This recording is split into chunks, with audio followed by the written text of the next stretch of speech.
यौवन से संपन्न बड़े कुल में जन्म परंतु विद्याहीन व्यक्ति। चाणक्य का यह श्लोक एक सीधा, तीखा और निर्मम सत्य उद्घाटित करता है कि मनुष्य की वास्तविक पहचान उसके रूप या वंश से नहीं, उसकी विद्या और विवेक से होती है। जो व्यक्ति रूप और यौवन से संपन्न है, विशाल और प्रतिष्ठित कुल में उत्पन्न हुए हैं किंतु विद्या से रहित है, वे उसी प्रकार शोभा नहीं पाते जैसे सुगंधहीन किंतु के पुष्प। एक दृष्टि और सत्य के बीच की खाई। वसंत ऋतु में जब किंशुक, जिसे ढाक या पलाश भी कहते हैं, अपनी रक्तिम दीप्ति के साथ वन को आलोकित करता है तो दूर से देखने वाला मन उसकी भव्यता पर मुग्ध हो जाता है, लेकिन जो उसके निकट जाता है वह एक अजीब रिक्तता अनुभव करता है। कोई गंध नहीं, कोई सौरभ नहीं, आंखें जो प्रतिज्ञा करती है, नासिका उसे झुठला देती है। चाणक्य ने इसी किंशुक को अपने श्लोक का केंद्र बनाया है और मानव जीवन की एक गहरी विडंबना को उजागर किया है। बाह्य सौंदर्य और कुलीनता विद्या के बिना केवल भ्रम की संपदा है। गुलाब की पहचान उसकी सुगंध है, रंग नहीं। उसी प्रकार मनुष्य की पहचान उसका ज्ञान है, देह नहीं। जो समाज इस सत्य को भूलकर रूप और कुल की पूजा करने लगता है, वह किंशुक के वन में खो जाता है, जहाँ सब कुछ दिखता तो अद्भुत है पर हवा में कोई महक नहीं होती। 2. रूप और यौवन प्रकृति की देन है। रूप और यौवन प्रकृति की देन है, मनुष्य के पुरुषार्थ की नहीं। व्यक्ति सुंदर जन्मता है, यौवन समय के साथ आता है और दोनों समय के साथ ही विदा भी हो जाते हैं।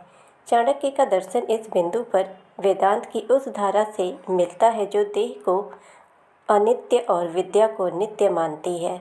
आत्मज्ञान बलहीन को नहीं मिलता, जहाँ बल का अर्थ केवल शारीरिक शक्ति नहीं बल्कि वह मानसिक और बौद्धिक दृढ़ता है जो विद्या से आती है। रूप की चमक 10 वर्षों में मध्यम पड़ जाती है किंतु विद्या की दीप्ति जीवन भर और कभी कभी जीवन के बाद भी जलती रहती है।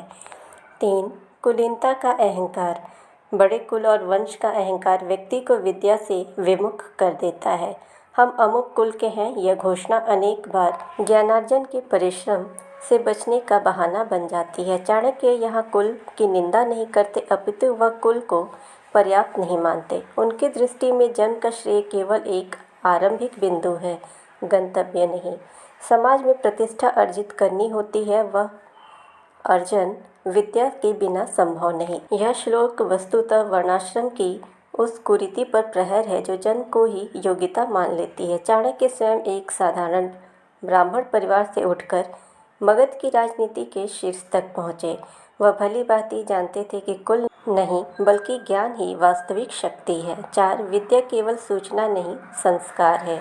चाणक्य नीति में विद्या का अर्थ केवल शास्त्र ज्ञान नहीं है, वह विवेक है, वह आत्म परिष्कार है, वह जगत को समझने और उसमें सार्थक भूमिका निभाने की क्षमता है।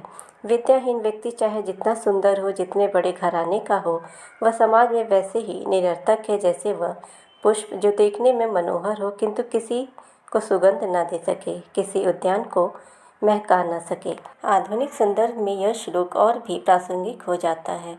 आज के समाज में सोशल मीडिया ने रूप और दिखावे को एक नई मुद्रा बना दिया है। लाखों अनुयायी रखने वाले, महंगे वस्त्र और भव्य जीवन शैली का प्रदर्शन करने वाले अनेक लोग जब बोलते हैं तो उनके शब्द में वह गहराई नहीं होती है जो किसी को दिशा दे सके, किसी के जीवन को समृद्ध कर सके। किंशुक के फूल सोशल मीडिया पर भी उतने ही सुंदर लगते हैं परंतु सुगंध वहाँ भी नहीं पहुँचती।